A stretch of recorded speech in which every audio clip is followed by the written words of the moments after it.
In this lesson, we'll understand linear regression through an example.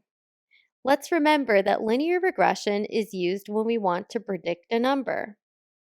Imagine we have house prices in California and we want to predict the price of a new one. Linear regression helps us do that by looking at features like the number of rooms or location. We'll start by importing the necessary libraries for our analysis. We'll use NumPy and Pandas for data manipulation, and Matplotlib and Seaborn for visualization, as well as various components from Scikit-learn for our machine learning workflow. Next, we're going to load the California housing dataset, which comes built in with Scikit-learn's Datasets module. This dataset contains information about housing in different census blocks in California. So the dataset has information like median income, house age, average rooms, average bedrooms, population, average occupancy, latitude, and longitude.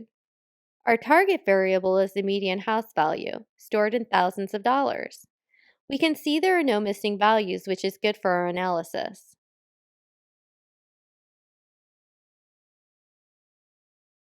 So the summary statistics give us a clearer picture of the data distribution. For instance, the median income ranges from about 0.5 to 15, with the mean around 3.9. The median house values range from 0.15 to 5, with a mean of about 2.07, or 207,000. Now let's visualize the distributions of our features using Matplotlib. Okay, so these histograms show the frequency of different values for each feature, with the x-axis showing the feature values and the y-axis showing the count. Looking at the median income histogram, we can see that it's right skewed, with most values concentrated between 1 and 6, but with a long tail extending toward higher values around 15. The average occupancy histogram shows most values are between 1 and 4 people per household, but there are some with outliers with very high occupancy rates. The AV rooms and AV bedrooms histograms show more bell-shaped distributions, indicating more normally distributed values.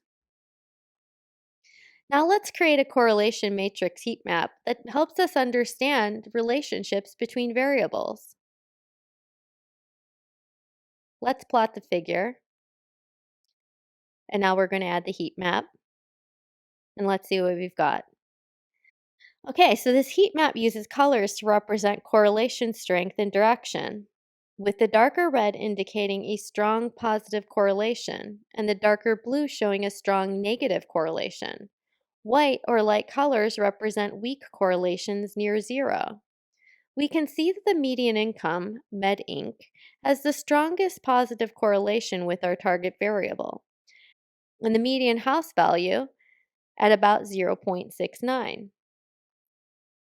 This suggests that areas with higher median incomes tend to have higher house prices, and that makes sense. Before building our model, it's really important to be aware of linear regression's key assumptions. So linear regression assumes linearity between features and the target, independence of observations. It assumes constant variance of residuals, normally distributed residuals, and no high multicollinearity amongst features. A thorough analysis would examine each assumption in detail, but for this demonstration, we'll just briefly check linearity and multicollinearity to ensure our model is reasonably valid. Now we're going to use some code to create scatter plots to help us check for the linearity. Let's take a look at the scatter plots. So these scatter plots show each feature against our target variable. The med-inc plot shows a fairly clear positive linear trend, with dots clustered more densely in the lower income range. Other features like house age show weaker relationships, while latitude and longitude display more complex patterns, reflecting California's geography. So now we need to check for multicollinearity, which happens when our features are too closely related to each other.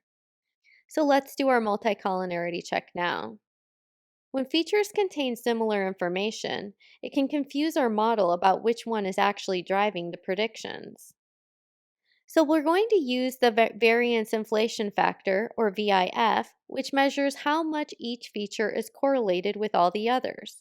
Think of it as a way to detect which features might be redundant in our analysis. So looking at our results, most features have a somewhat high VIF values, which is not ideal. AV rooms and AV bedrooms in particular show some correlation, but that makes sense since bedrooms are a subset of rooms. This level of correlation is expected and shouldn't cause problems for our model. With our assumption checks complete, we're ready to implement our regression model. Okay, so in this first part, we explored the California housing data set and checked if it's a good fit for linear regression. We found that the median income has a strong positive link with house prices, and our visualizations revealed some useful patterns. In the next video, we're going to build our linear regression model and then evaluate how well it performs, and uncover which features really drive housing prices in California.